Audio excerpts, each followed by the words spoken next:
Atomic batteries to power. Turbines to speed. Roger, ready to move out. You ever dance with the devil in the pale moonlight? This town needs an enema. Riddle me this, riddle me that. Who's afraid of the big black bat?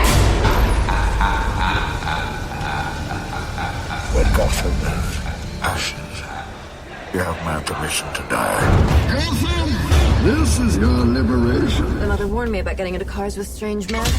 This isn't a car. 20 years in Gotham. How many good guys are left?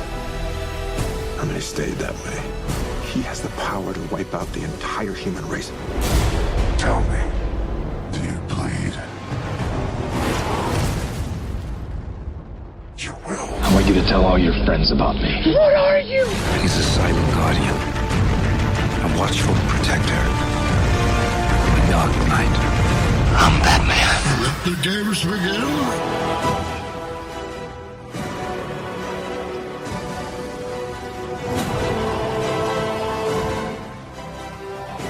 Welcome to the Batman on Film podcast. Here are your hosts, Bill Jet Ramey and Rick Shew.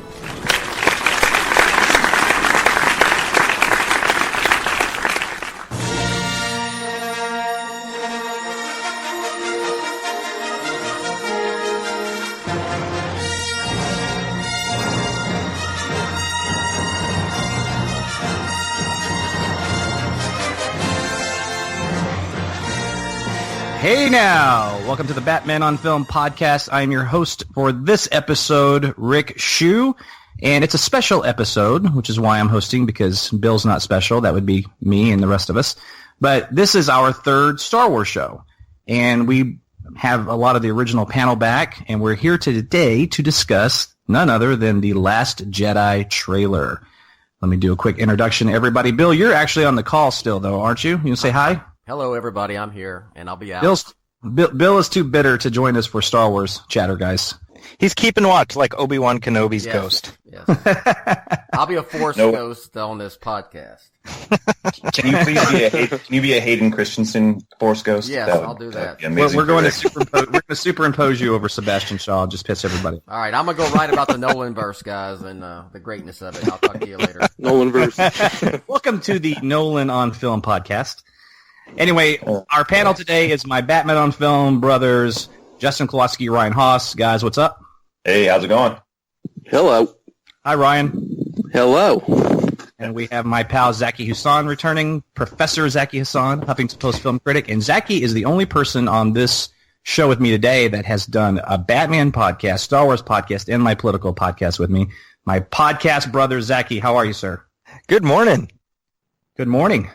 And we also have another returning guest. Everybody's a big fan. He's a comic book writer, producer, musician, and the biggest Dark Knight Rises fan on the planet. Oh, man. You're going to lose him. Good job, Rick. DeSanto. What's up, FJ? I don't even know how to respond to that, man.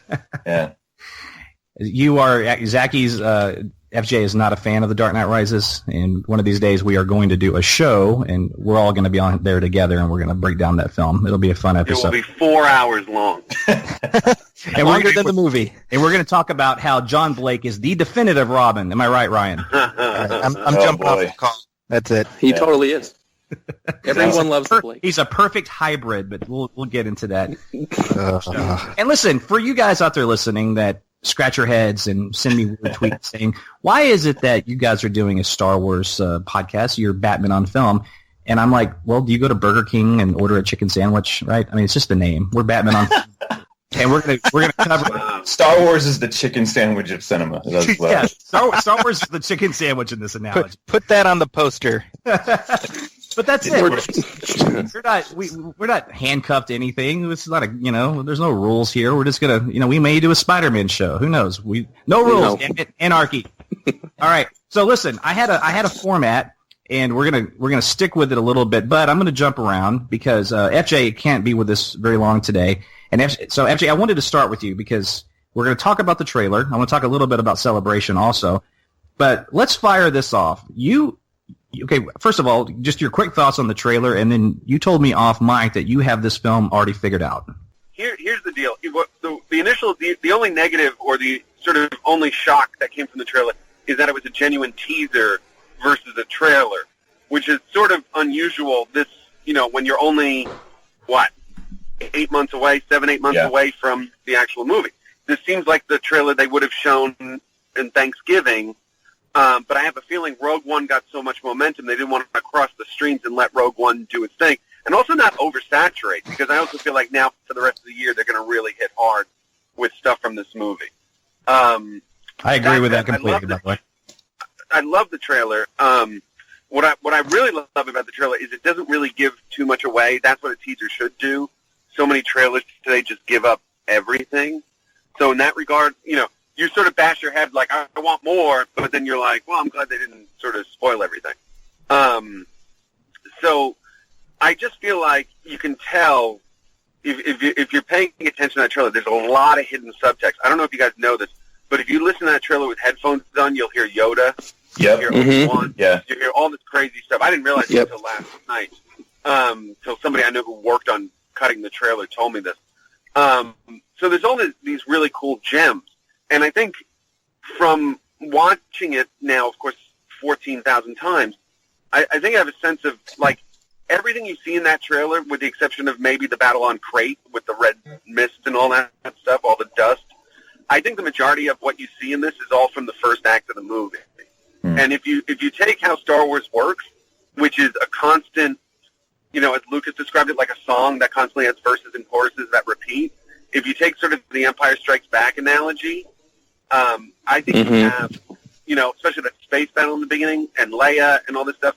So here's what I think the setup of the movie is. I think the movie is the rebels, like, immediately evacuating from their base from the last movie, right? So as they're I think this picks up, like, as I think they've already said, this picks up like 30 seconds after the last movie. So if you go by that, with the literal cliffhanger of her, like, here's the lightsaber, here's all this shit. I think what happens is you have Leia ordering the evacuation of the base, just like they left Han in Empire Strikes Back. But just as they're doing that, the First Order shows up. And while this is going on, because if you look at the shot of Phasma, and then you look at the shot of Poe getting to a ship, it blows up. And then that shot of Phasma, which is actually a misdirect, she's not in that burning castle. We'll get to that. It's actually Phasma entering that docking bay. If you look to the top left corner, you'll see it's the same set. So I think what happens is, I think right away they get the map, or there's a process of getting the map that leads to Luke. And while this is going on, you have, and then I think while this is going on, I think Rose, the new character, helps Finn escape. Go get help, Finn, go reach somebody. I think he has a goal to find somebody. If you take the riff of Luke having to go find Yoda, I think it's Finn having to go find whoever. I think Finn, BB-8, and Rose go their way. I think you have Poe, Leia, and I think Leia gets taken out, like, really early on, either captured or knocked out or something like that. I'm convinced of that, because I think what happens, especially now with her passing away, I think Poe ends up leading the Resistance at some point. I think he's going to be the leader by the time either this movie's over or the trilogy is over. So I think that has to do with the Laura Dern character. I think there's going to be a power struggle in the Resistance. So there's that. And then meanwhile, you have Luke and Rey, and that's where Chewie and R2 are. So I'm just sort of, if you, again, take the Empire Strikes Back narrative, it's all these people, different things, and they're eventually all going to end up together, but this is how it exists so far.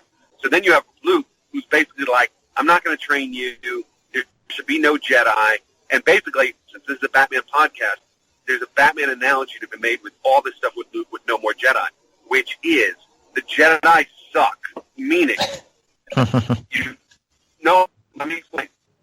No Sith in this universe. Kylo Ren's not a Sith. Snoke is not a Sith. So Luke existing throws the Force out of complete balance, right? So she's either going to be the balance of it, but if you take the Batman Begins analogy, the end of the first movie, they said, listen, costume vigilante, you're going to inspire all this crazy shit. Basically, escalation. Luke existing has escalation, but he's inspired Snoke. He's inspired Kylo Ren. By Luke existing, and the whole point of Luke hiding is to keep that Force in balance. But, and let good versus evil battle on its own. So I think that's the whole debate. I don't think Luke is like a dick who's like, I hate and I'm the dark side. I think it's Luke sitting there going, the Jedi were wrong in the prequel. The Sith were wrong in the original trilogy. Keep this shit all straight and balanced in the galaxy. And that's why he won't train her. Or he trains her like just pass on the stuff. And I think you get the answers to the Force flashback from the first movie, because that shot of the burning temple, that's the reverse angle of Luke putting his hand on R2 in the last movie. So I think that's what sort of goes on. He either tests her or starts to train, like, can you pass these tests, etc. But I think there's a reason for that. So I think this is all the first act setup.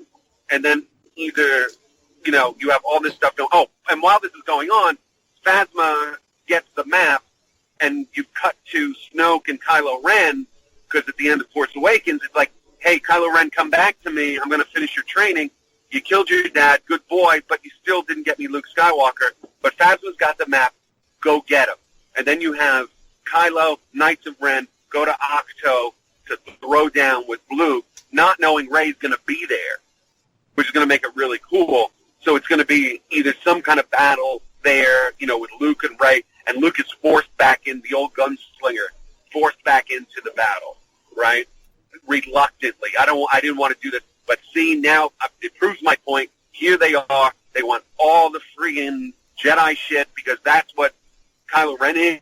He's a Force fanboy. He wants all the shit from his grandfather. He wants the holocrons. He wants all those last bits of information Luke possesses. And now either two things happen. Either Luke gets captured and they bring him to Snoke, which is something I literally just thought of now, or they escape together. And I personally think now it's Luke gets captured so Rey can escape. While this is going on, Finn and whoever find either Benicio del Toro or somebody connected to the to the Resistance who can help them. Well, go to Crate. Go to this planet. Bring the crew there. Bring everybody. And Finn signals back, etc. Because you have to have the Lando betrayal from a new character. There's a betrayal. They go to Crate, which is an old rebel base. And there's the Empire waiting. You see the walkers, all this shit. Oh, my God, we got to throw down. That's your big mid-movie battle, right? And at that point, everybody reunites after that battle somewhere in space. So basically, what you're saying is that we don't need to even see any more trailers, and we just need to go to Episode 9. We got this figured out. No. I didn't even get to the good part yet. So what happens is you have Rey, Finn, Poe, Leia, everybody together somewhere in space, and Snoke and Kylo Ren have Luke. We got to take the battle to them. So I think the third act is them going to rescue Luke, and basically you're going to have a great Luke-Kylo confrontation, verbal, whatever. You're going to have a great Snoke-Luke dialogue of some kind, and that's where Snoke is going to say to Luke, you know the girl, did you tell the girl? And you're going to be like, what are you talking about? And basically what you're going to find out is she's either the Sith chosen one, because there's one on both sides, or she's the Force, chosen one for this generation. And basically whichever side she lands on tips the balance. And when they show up, you have the fight, Luke versus Snoke. They'll do their wizard-on-wizard shit, no lightsabers, like lightning bolts and crazy shit, while Kylo and Rey throw down. And I think the big twist is Kylo says, hey, sister, when I told you in the last movie you're strong with the Force and you need a teacher, I'm the one who can teach you because you're the Force chosen one, and we can get rid of Snoke. We can do it's join me, and together we can rule the galaxy as cousin, siblings, or whatever the fuck. And then she finds out nobody's told her what she is, so she goes batshit. She doesn't turn bad, but the basic cliffhanger of that movie is, so basically your Frozen Han Solo bullshit is either she goes with Snoke or she's in between and sides with no one. And then the whole Force is ripped to shit. That's the whole thing, is she's the balance. Listen to the trailer, the lightness, the dark. Every trailer is about this. The Force Awakens with her. The Last Jedi is Luke. How do we get rid of Luke, etc. And then either Luke or Leia die in this movie. Someone's going to die. And I think it might be Leia. It might be or Luke doing some sort of Obi-Wan one with the Force bullshit. But I think that's what happens. Or they just quietly put Leia out to pasture, and the next movie it's like, oh, she's back at the base and all this stuff. But it ends with everybody in tatters. You know, they're going to have a debate. Like, Finn's going to be pissed. You guys are no better than the First Order. You never told Rey she was this. You left her on the planet. Screw you guys. Poe's trying to keep the Resistance together. And Luke and Leia, you'll have that one reunion moment probably at the last second because you didn't really get that with Luke and Han in the other movie. And by the time that movie is over, like, you'll even have, like, BB-8 and R2, like, beating the shit out of each other. Well, I can't wait for that. Okay, that's my take on the movie. All right, so because also, by the way, look at the poster where she's holding the lightsaber and it's blue and then it turns into red. I'm not saying she's going to go bad. I'm just saying she's going to be the literal physical embodiment of the balance. That's what I think she is. That's fascinating analysis. So let me ask you this, because I know you got to run soon. So let me ask you this last question here, and then I want to get a good plug from you if you don't mind. What do you think what do you think in terms of past Force ghosts coming into this film? Whether it's Hayden Christensen as Anakin, or Ewan, or Yoda. What do you think? I think you're going to get something. I think you're going to get some payoff. I don't think it's any coincidence that Hayden is all of a sudden in the fold, you know, the fan fold, and showing up at these things, unless he has nothing to do. I mean, the key with that is to make sure you don't do it so on the nose. Mm-hmm. You know what I mean? Like, you don't want it so on the nose where, like, the automatic assumption is like, hey, Luke's going to go in this cave with all the Jedi books and all this stuff, and all of a sudden 10 Force ghosts are going to show up. I think they have to be more clever than that. Like, it just can't be like, here's Obi-Wan, here's Yoda, But it's also set up that way where she's so tapped into it. But it also wouldn't surprise me if you look at the Art of book from the first movie, from Force Awakens, they were toying with this idea of a sort of half Force ghost of half Hayden, half Vader. Yeah, I saw that. Like going in and out, just a hybrid ghost. Yeah. Right. And I feel like that's the kind of theme they're playing with this that I think is really, really interesting. That they could do this sort of thing where she connects in this weird way, you know, where you're sitting there like... in between both light and dark or something. Exactly. I think she's, like I said, I think she's the living embodiment of the balance. Whereas everybody else has been the chosen one, I think she's the balance. Like, Anakin was the chosen one for the Force, who kind of went both ways. I don't know in this current sort of canon what Luke is, because I don't think Luke is the chosen one. I think Luke is just the one who sets the chosen one straight, because in the end, the first 6 movies are Anakin, if that makes sense. Right. So I think she's the living embodiment of the balance, and she could go one way or the other, and everybody is screwed if she goes one way or the other. Fascinating. It's good. That's good stuff, man. That's a lot to chew on. It's good stuff. All right, so plug something for us. What do you have going on? I know that you just said. When is this broadcasting? We'll have this up probably no later than Monday morning, probably tomorrow. Okay, you'll have missed my show at Celebration, which is today, Saturday. I co-wrote a show, Smuggler's Gambit, which is being performed at Celebration at 7 p.m. Eastern today. And it's a Han Solo radio adventure. It's the third one we've done with my buddy Kyle Newman, who I co-write it with, and he directs it and all that stuff. On Wednesday, I saw him on the Star Wars show. I saw you tweeted that. I watch that show every week anyway. It's a good episode. Yeah. Hey guys, I'm gonna have it up today. There was a Force ghost. He's gonna have it up today. I'm gonna have it up today before that, FJ. Do whatever you got to do. But then also on Wednesday, I have the first issue of my new comic book series, Failsafe. Hey. Which should be in every good comic shop. It's out on Wednesday. It's from a publisher called Vault Comics. It's written by me and a guy named Todd Farmer, who's the screenwriter. He did like Freddy vs. Jason, Jason X, all this stuff, and Drive Angry with Nicolas Cage. And we have this great artist, Federico Dell'Occhio, who's done a lot of DC and Marvel stuff. And it's basically like the living embodiment of all my favorite movies. So it's like if you love Blade Runner, if you love military stuff, video games, it's all this crazy stuff with a cool political twist. So that is what is coming out on Wednesday, and I beg you all to buy it. For sure, man. Mm-hmm. Listen, FJ, thanks so much for coming on. I know it was kind of a last-minute thing for you. You've got a lot of family stuff today. Your insight's impeccable. We love having you, man. Come back, please. Now when I sign off, you guys can all talk trash about everything I said. I'm going to listen later. We're just going to talk about The Dark Knight Rises after you get off the call. Exactly. I'm still going to come back to you. Going to come back to you. All right, guys. Thank you. FJ, take care, man. Thanks a lot. Bye, dude. Bye.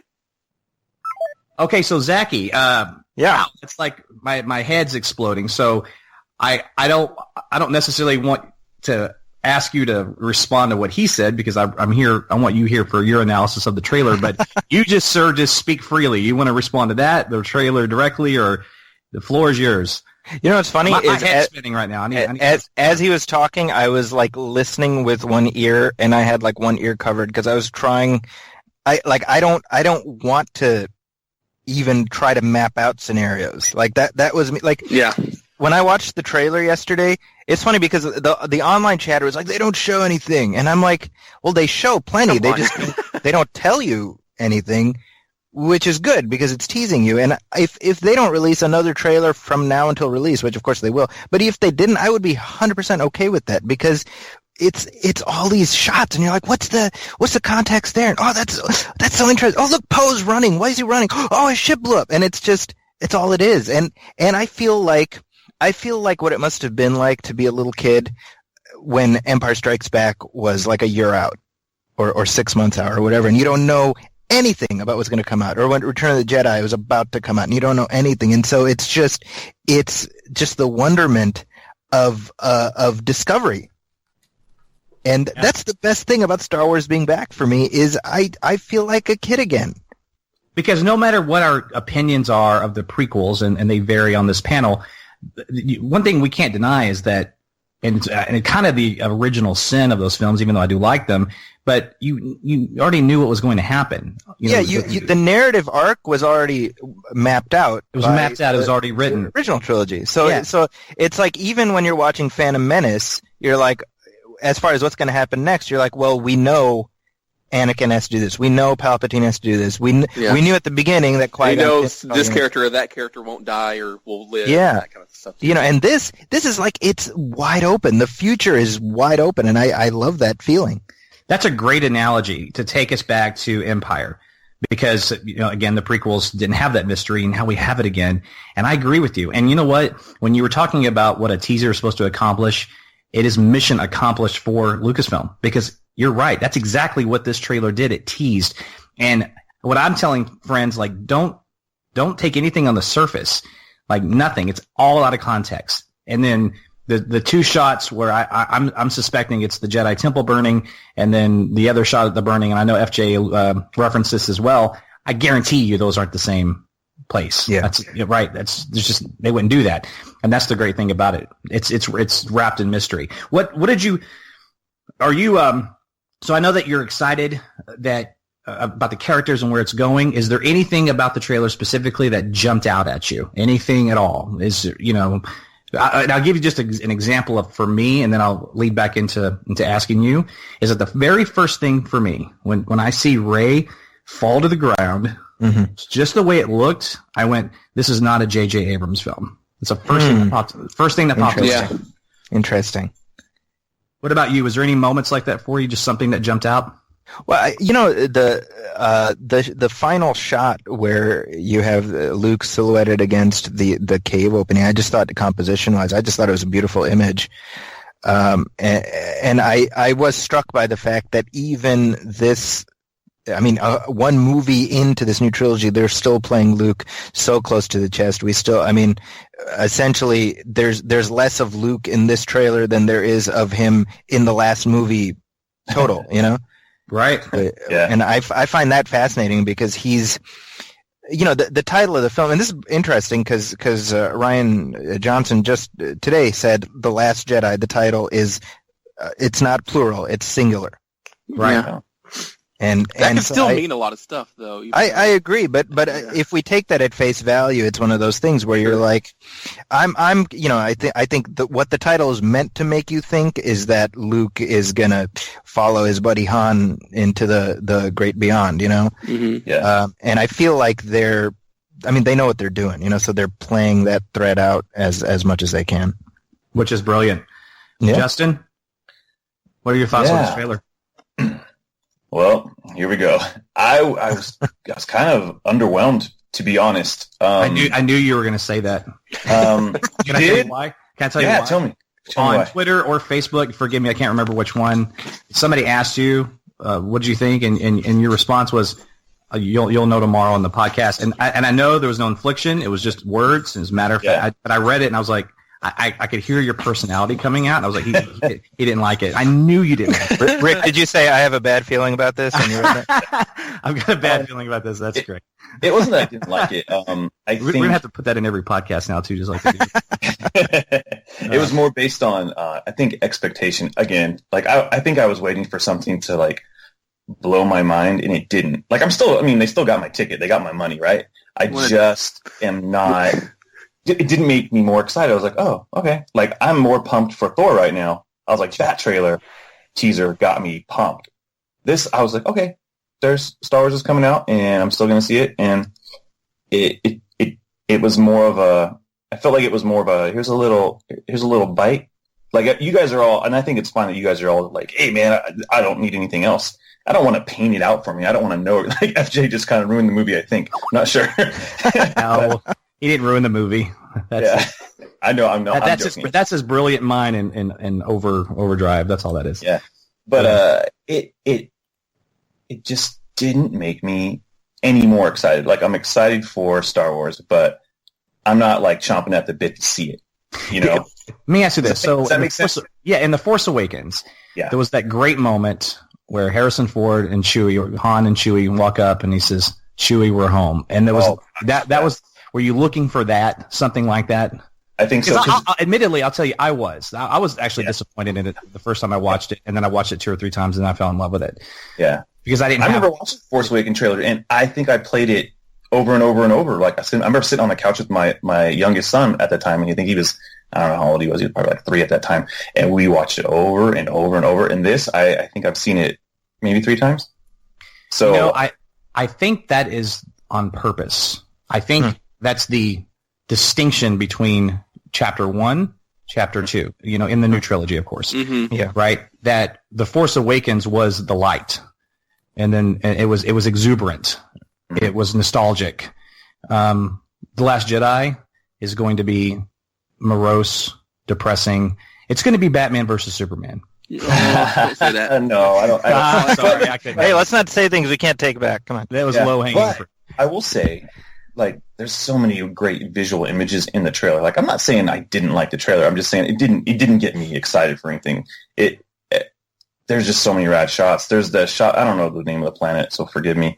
But it actually gave me, this is Rian Johnson doing this one, but it reminded me of the Gareth Edwards shot from Godzilla with the red smoke. With the red, yeah. I was I almost got confused on who's doing this, who's directing this again, because he loves that red dust. But I love that. That scene looks awesome. I think I'm going to use that as the cover for the show art because it's just cool, man. There's something about going in battle and having this trail color follow you. I agree. That's one of my favorite shots. And part of it, too, is I said, I've never seen anything like this in a Star Wars film.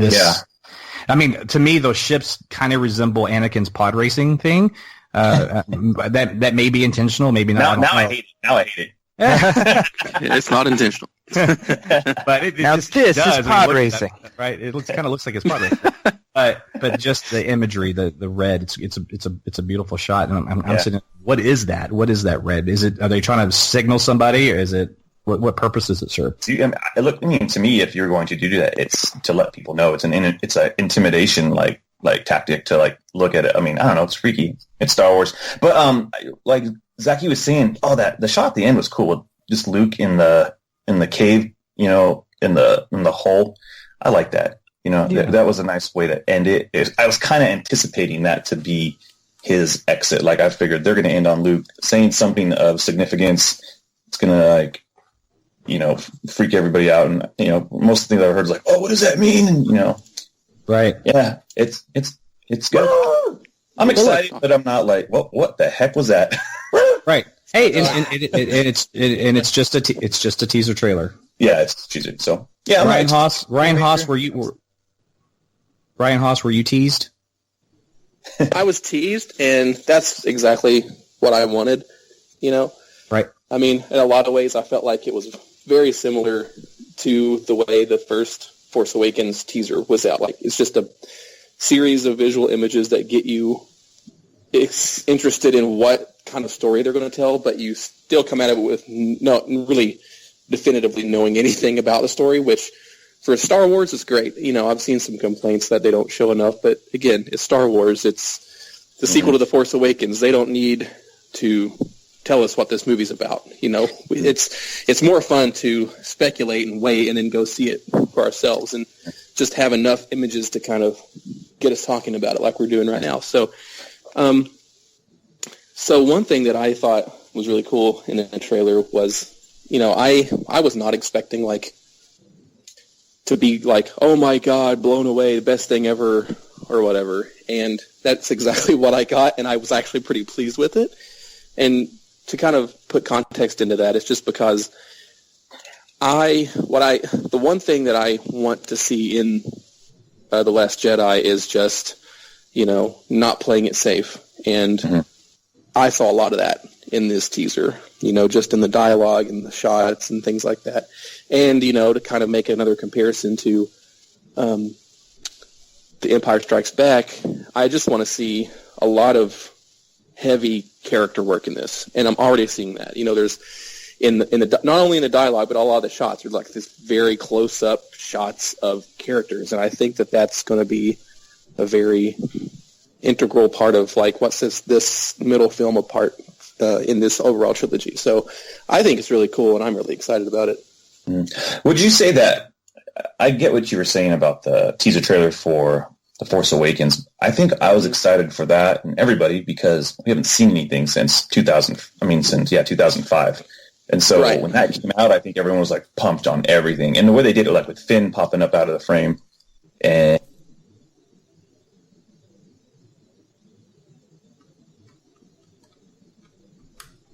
type sister shot to that. It does mirror it. Yeah, I agree. But no, I totally get what you're saying. I just think I'm at like a 6 right now for Star Wars. Well, let me dive a little into some specifics if you guys don't mind. I want to talk about Obi-Wan Kenobi for a second. So in this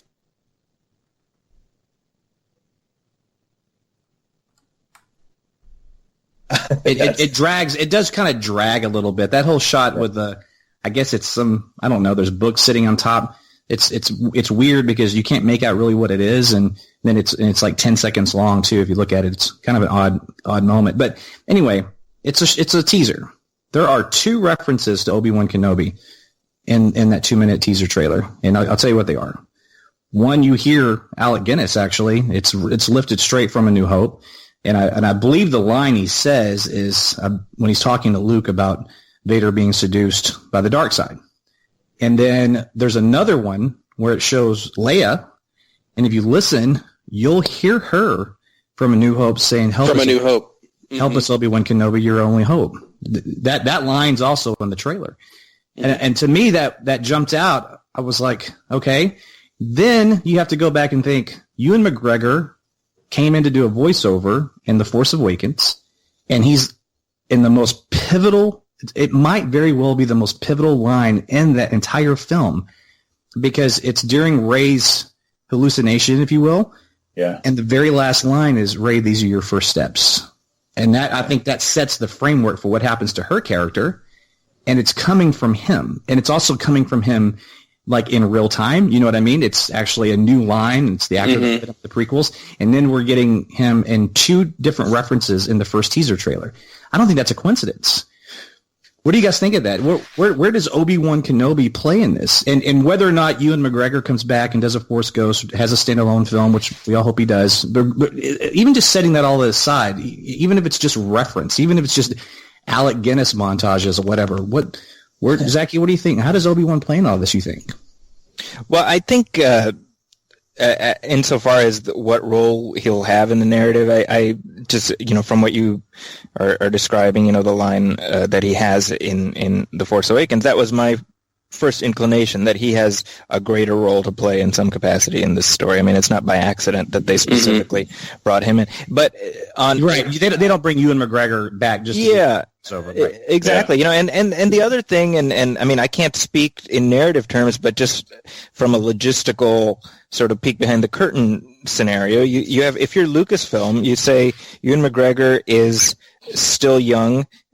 He relatively young, and he's hugely popular in films that are controversial, right? I mean, he's one of those elements that pretty much everyone agrees is terrific in those movies, even if they disagree about the movies themselves, right? Yeah, correct. So if you're Lucasfilm, you're looking for ways to weave him back in, especially given the fact that he himself has never distanced himself from Star Wars. He's said at every occasion, I'm happy to do it, Yeah. Yes. And to a point where, I don't think any of these guys can ever escape Star Wars questions. Once you're in Star Wars, I had a chance to talk to him, and I was that guy. You were that guy. You were literally that guy. And I've said this before, and you were kind enough to share a little tidbit of that with me, and I will always appreciate that that moment. But when you talked to him and you asked him, and tell me how was his, because your interview is print, so how was his body language when you asked him that question? It's funny because that was one of those things where I was like, because it was a roundtable interview, and I was like, I want to somehow talk about Star Wars. He was talking about American. Oh hell, I forget the title of the movie. Even he directed a movie that just came out last year, and I was like, "How do you get a Star Wars thing in there?" So I didn't want to be like, "Are you going to be Obi-Wan again?" Because he's going to ask that. So the way I approached it was based on my own experience with my kids, where I was reading them a Star Wars book, and they saw a picture of Ewan McGregor as Obi-Wan. They were like, "That's Obi-Wan," and then they saw Alec Guinness, and they said, "Oh, that's old Obi-Wan."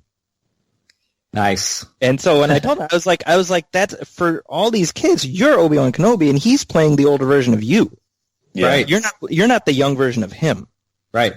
Because not only did those films come out more in their life when they were younger, and some actually got to see those in the theater, they were alive, but also just if you're 10 and you're watching these films for the first time, you may be watching them in order in terms of the chapters. Numbers.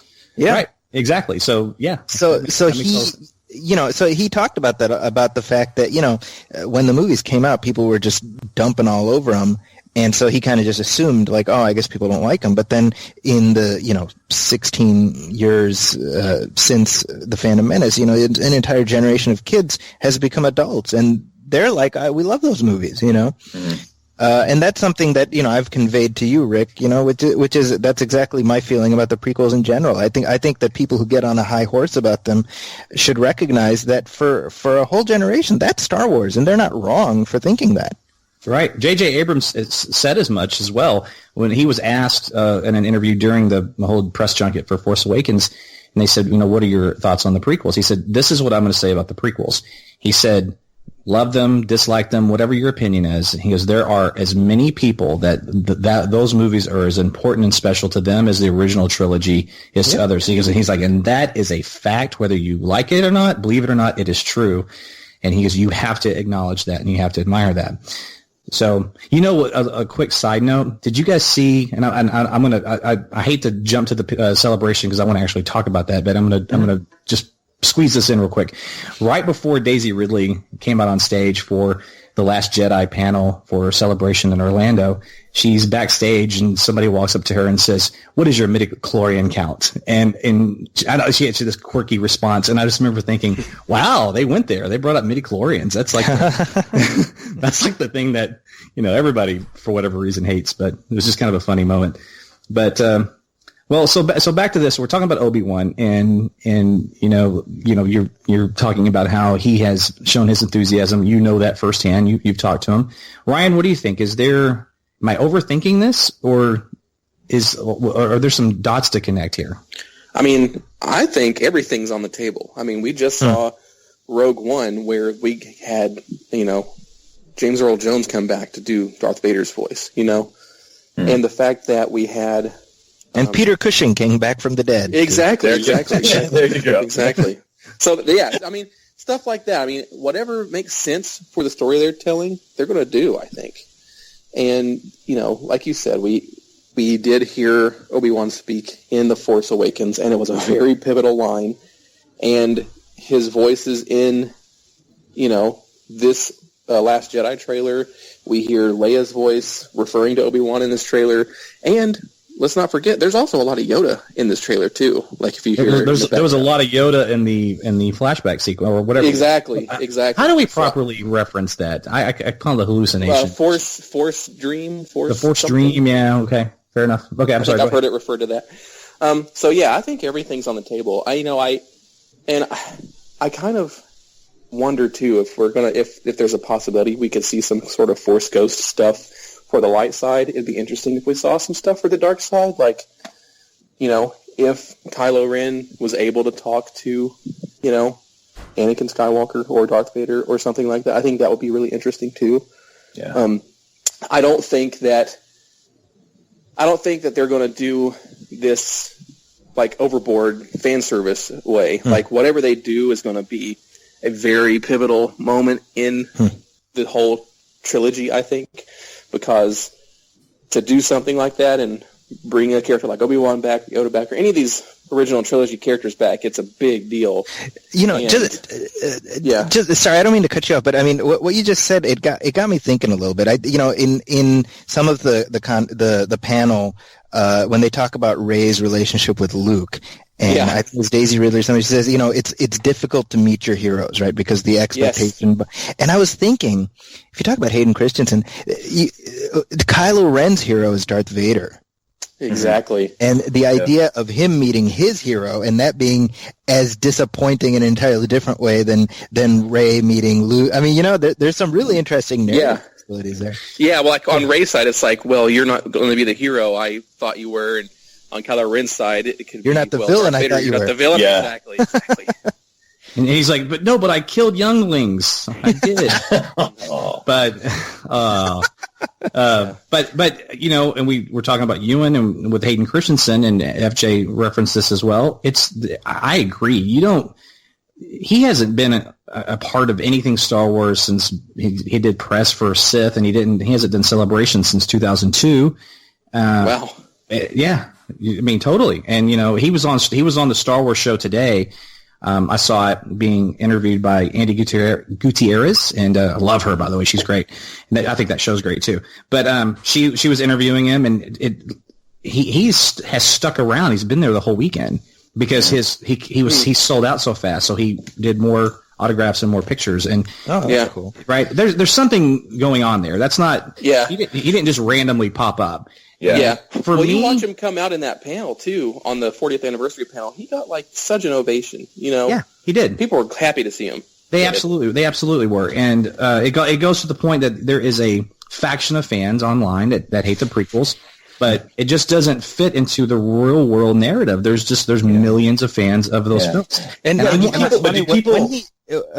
sorry, go ahead. No, I was going to say, do people? There is.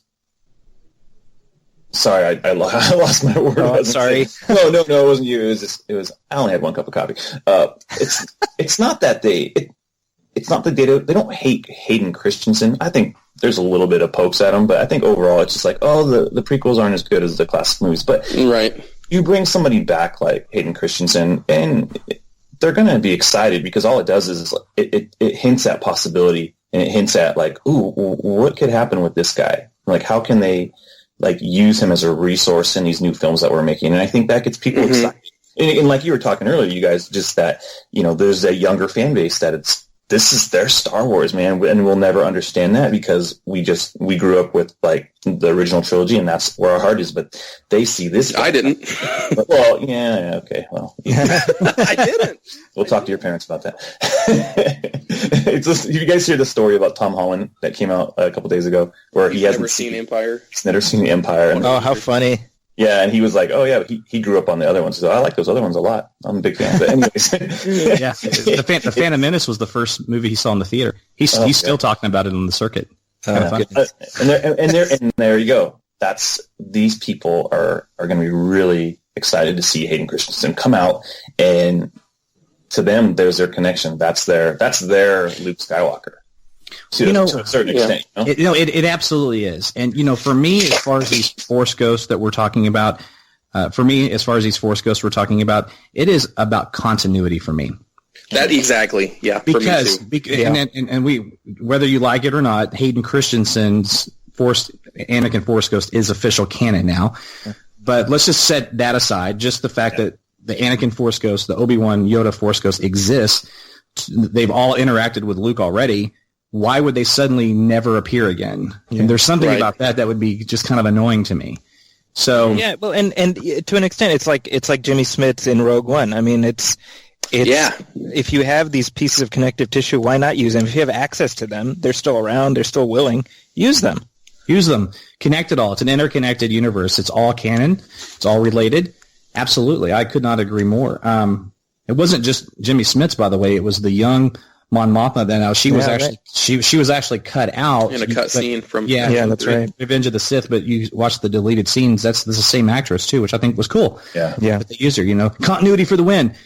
So to wrap up the chatter about the trailer itself, let's go around here and Zaki, I'll start with you if you don't mind. What was your favorite thing about the trailer? It could be one or two things. Just what was your, what do you walk away loving the most about it?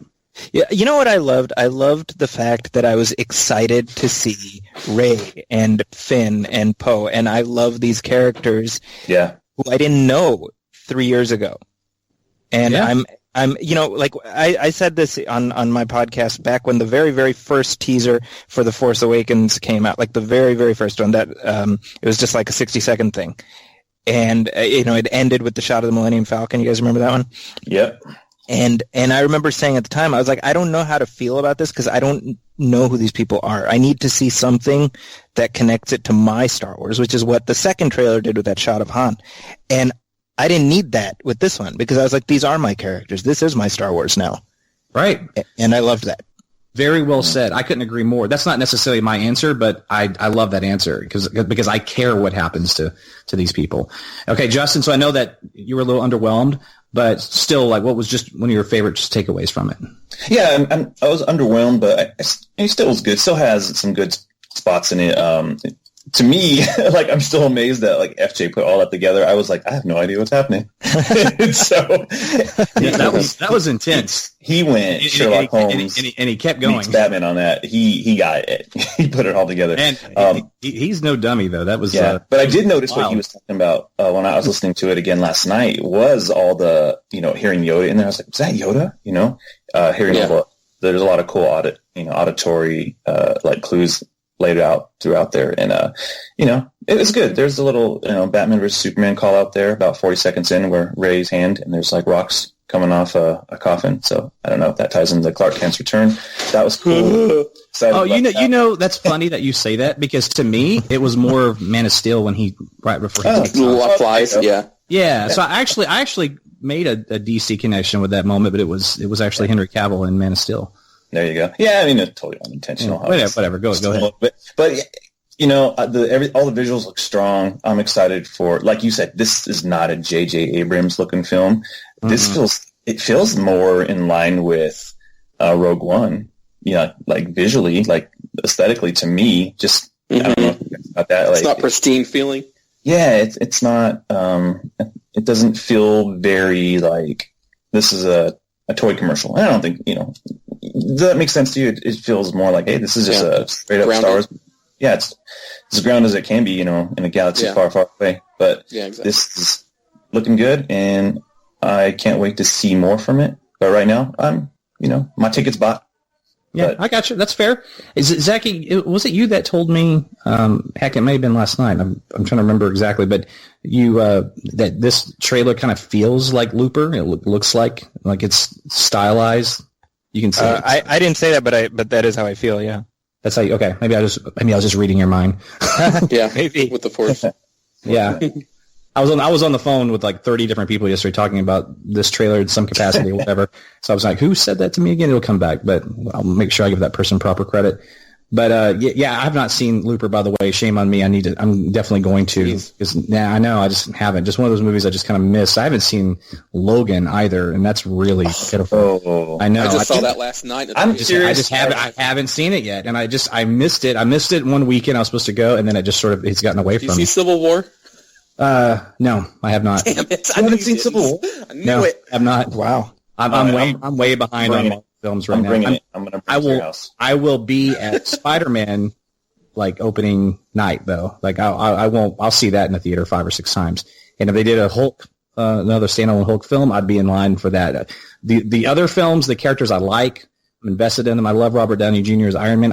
I'm not a crazy fan, and so some of them I see, some I don't. But Hulk and Spider-Man, I love as much as I love DC characters. I don't miss anything with them. Although I guess that's a little bit of a hypocrisy considering that Spider-Man makes his debut in Civil War. But wrap your head around that contradiction, shall we? No. So anyway, so Ryan, what about you, man? What's your biggest takeaway from this trailer? Before I get into my biggest takeaway, what do you guys think that book was? Was it the Journal of the Wheels? What was it? What was probably, the book he was reading? I think that's probably the most tangible. But I think that's what it is. Yeah. Yeah, it seems very important, doesn't it? I mean, it absolutely. So my favorite thing, I guess, is a twofold answer. The original script, episode 7. Is what it was. Ooh. Well, I liked Luke's voiceover because that just, you finally get to hear him talk, and it tells you a lot about what you can expect, from the film.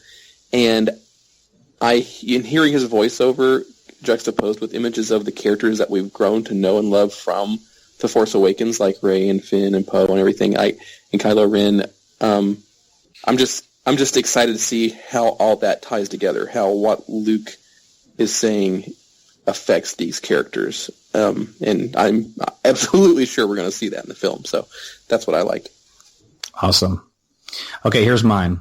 It's the scene where Rey is standing, and the waves are coming up, and the shots behind her. First, it's just the cinematography is absolutely stunning. Secondly, and I will concede, I might be overthinking this, but my mind immediately went to 2 different things, one of which was Anakin in Attack of the Clones, and it's the coolest shot in that film where he's meditating in Naboo before Padme comes out to interrupt him, but you see him from behind. It's a very identical shot, and then that you'll get that same shot in view of Luke as he's standing watching the funeral pyre for his dad while his Vader costume is burning. So all 3 of them have that same shot, and it jumped out at me. Maybe it's intentional, maybe it's not. I don't know. I certainly think that Lucas made the Anakin Luke thing because that's part of the poetry of those films for him. Maybe this was intentional, but in my head, it's intentional, and I love that. Oh yeah, I think it's totally intentional. Yeah, I just love the way that imagery, and then it makes my mind race. Going, is she a Skywalker? I can't make up my mind what I believe. There's one crazy theory that she's actually Luke's daughter and Obi-Wan's granddaughter. And yeah, and there's some stuff from. Is it Rebels or Clone Wars? Goodness, I'm trying to remember. There's an Obi-Wan quasi-love story that's told. That's a lot of baggage. I mean, she's probably nobody. She's probably a rando. No, I think it's bigger than that. I think it's just, and I think it was Zaki. And if I misquote you again, just slap me, Zaki. But and maybe at least just slap. Maybe I'll get lucky, and it was still something that you agree with, so it's all good. But wasn't it you that said in a podcast? Wouldn't it be kind of fascinating if Kylo, which is Anakin's grandson, was going up against Obi-Wan's granddaughter, and there was that that conflict and that dynamic. Mm-hmm. It was somebody on one of our podcasts. No, I've said something similar. I think it was you, yeah. And there's something about that that's intriguing to me as well. But anyway, that shot. So I think overall we all can agree that the trailer served its purpose. It was a little underwhelming to Justin, but it's not something that's making him not want to go see it. He certainly wants to see more. We all like it. Yeah, it forces with you. I didn't like it the first time I saw it. I went, whoa, that was weird. It was a weird trailer. And then I just kind of let it, sink in, and then I watched it 2 or 3 times, and then I was like, oh, okay. I love it. It's different. This is going to be a very different film than The Force Awakens, and that's the purpose that it serves. Mm-hmm. And I think that's also one of the reasons that Kathleen Kennedy, who is just amazing, man, she's doing such a great job in her role as the president of Lucasfilm, but is the fact that each film is going to have a very distinctive voice and vision behind it. 3 different directors. And obviously that's intentional, but I think it's also the purpose is that they want them to have their own distinct, very specific style. And they're finding the right director for those moods that they're trying to exude. And so I for one, am just a fan of that. I think it's very cool. Yeah. I wouldn't want JJ. Good setup. JJ did a great job on Force Awakens. Big round of applause for that. I'm glad he's not directing another one, though. That's kind of my point. Anyway, well, I want to wrap up here just on some quick thoughts on Celebration. Have you guys had an opportunity to watch any of it? I mean, as we speak, it's going on right now, but any thoughts on that? Was that Ryan? What's your thought? Yeah, I watched the 40th anniversary panel and the Last Jedi panel, and I also watched Mark Hamill's tribute to Carrie Fisher panel, and all 3 of those just so well done, very awesome, especially that 40th anniversary one because it had all these surprises where you actually had George Lucas talking to, Mark Hamill and Harrison Ford and people like that, and, people like Harrison Ford shows up as a surprise, and then at the ending, everybody that's seen it, I know has been kind of, your heartstrings are pulled because they played a video tribute to Carrie Fisher, and the auditorium went dark, and then as soon as the tribute video was over and the lights came back on, boom, there was John Williams there, and he started playing. Amazing. He started playing the theme song, Leia's theme and everything. It was, and that I believe was also unannounced, and so it's just a huge surprise, and it got to me just watching it on the stream. I can't imagine how that must have felt to people actually sitting there watching it. So. Celebration is a great thing. It's so cool that it exists and that they stream this much of it. It almost feels like it is. It's a worldwide celebration of Star Wars, and it's something that fans can just tune into and experience. And man, it's so cool. I really wish that other properties we love, like DC or somebody, were able to do something like that. Just imagine a panel of Batman film directors talking to each other about the character or something, then we all got to see that. That kind of stuff would be amazing. So I'm kind of jealous of Star Wars right now, but yeah, I'm loving it. I agree. One of the things that stand out to me in the 40th anniversary panel is that George Lucas and Harrison Ford, they have a very rich history together. Yes. I was really surprised to see Han Solo there. Yeah. Sorry, Harrison. Well, you know what I think it is, Justin? I really do. He's like, you know what? I just made $30 million on that last film, and I'm dead. I can enjoy this because I'm not going to do another film. He seemed happy to be there. Usually it's just no, he really because he's a grump. He's a really not want to interview him. I mean, I do. Yeah. No, I see. Me and my wife went to the Disney D23 Expo the year a couple years ago when right before Force Awakens came out, and Harrison Ford came on stage for that too, and we were 2 rows from the front, so we could reach out and grab him if we wanted to. We were so close, and he just seemed so happy to be a part of this stuff. And I know that's kind of changed throughout the years, but it's so good to see him be happy about this stuff. Yeah. Really embrace the fans. I'm telling you, it's because he got to kill him. He's like, I know. Well, and I wonder if a part of it too is the fact that he's at a point in his career where, to a large extent, his greatest glory is behind him. And, so I'm sure there's a part of him that looks at this and there's the sense of, he doesn't have to try to separate himself from, it's like, being known for one thing in high school and you're trying to prove that you're more than that. Well, it's like he gets to look back at a very rich career, of which Star Wars is a crucial part, but he can say, there's a bunch of other stuff too, but I'm proud of this too. So, we've heard that echoed from a lot of actors that are in similar positions. I've heard the same kind of thing from Mark Hamill and Carrie Fisher, and even people like Adam West, for example, from the 60s Batman show. And now he really embraces it. William Shatner. William Shatner. Exactly. But the difference in Harrison Ford and all those guys is that, not taken away from them, because as an actor and a person that tried for years to make a career out of it, I'm just jealous and envious of anybody that makes a living doing it. But with Harrison Ford, he's Han Solo, but my God, he's Jack Ryan. He's Indiana Jones. He's Richard Kimball. Right. Yeah, Richard Kimball. he is a megastar, and he's going to do Indy again. But one thing that really jumped out at me was and Blade Runner. I think. That's right. We get a brand new damn Blade Runner this year. That's amazing. Another Blade Runner, right? But he was being interviewed by the Star Wars live show with George after the panel. And the guy asked him about the Han Solo film. What do you think? Are you excited to see it? He said, yeah, but I think for me, it's going to be a little weird. And when he said it, I went, that's the first time. Well, not the first time, but it's just one of those rare moments, because if you look back on all his interviews after Jedi, all the way through the special editions, you talk to him about Star Wars, he just was like, God, leave me alone. I don't want to discuss it. I don't care. Yeah. Right? And here he is like, no, man, really? It's going to be kind of weird for me. He owns it. He's like, Han Solo's mine. He's me. Yeah. That's my character. I don't want anybody's. And I would, at this point in my life, I would agree with him. It's going to be weird.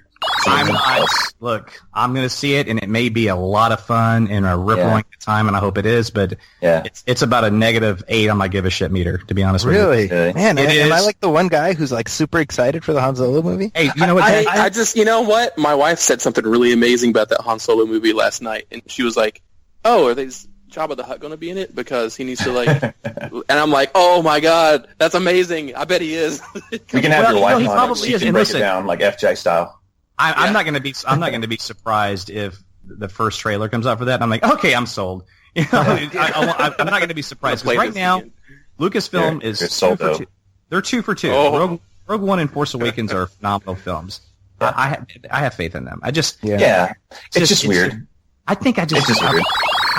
It's weird, and I wanted an Obi-Wan film first. But here's one last thing on Obi-Wan.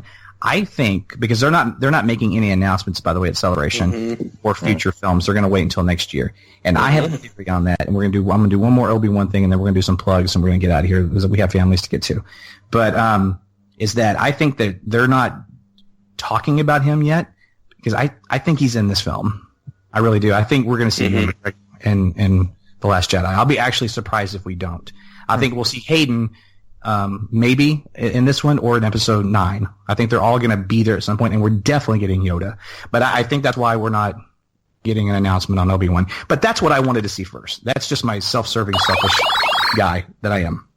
That's why the Han Solo thing was like, oh, boo, Obi-Wan, make the Obi-Wan movie first. But we'll see. I will say this, that first still, or the only one, because I grew up on Cheers, and it's it's a fantasy land to me. It's my favorite sitcom of all time, and Frasier's a close second. And to see Woody in the Star Wars world, that tickles my heart. It just really does. That's cool. That's super cool. That got me more excited about the film than I was about the premise. So any last what if it was Ted Danson? Would you still be excited? Sure. No, absolutely.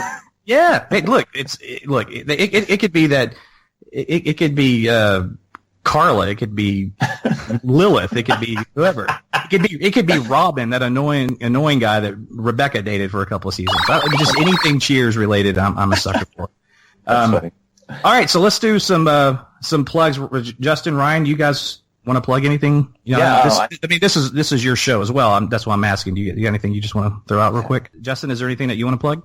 Yeah, I'd like to plug just the Let's Go podcast. If you go to letsgocast.com, you can download the 2 shows. We have Let's Go Cast proper and the Let's Go Comic Show. So subscribe, rate, and let me know what you think.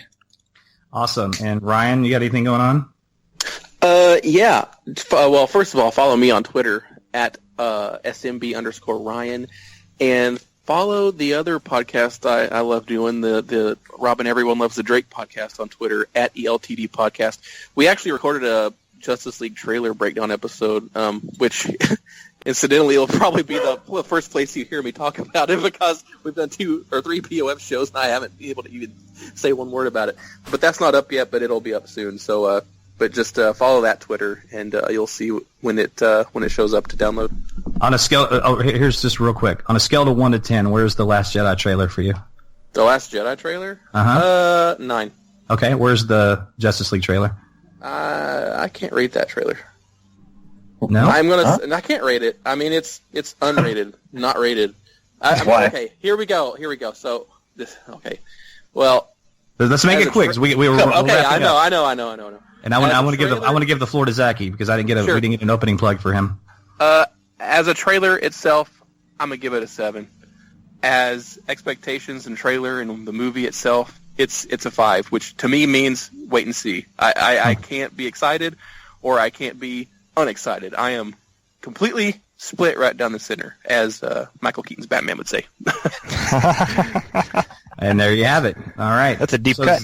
Yeah. So Zaki Hasan, and I always step on Zaki's plugs. I've got a bad habit going, hey, Zaki, you want to plug X, Y, and Z? And he's like, yeah, I guess I could do that. It's as good as anything. So I promised him I wouldn't do that today. So Zaki, what would you like to plug, sir? The new movie film podcast will drop later this week. We'll be talking about Fate of the Furious. And should be a lot of fun. And your review of that film is up on HuffPost right now, correct? Yes, it is. Awesome. What? And real quick, I want to give a shout out to Tom McClellan, because he asked us to. Nice. Wait, sorry, Tom McClellan. Is he on it? Is he on that podcast? No, he was like, give me a shout out on the show. So I was like, there you go.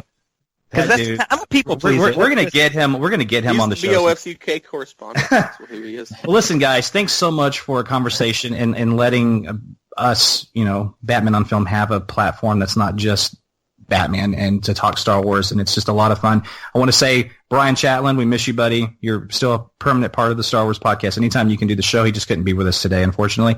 Thank you guys so much. Zaki, we'll be talking soon about a political podcast.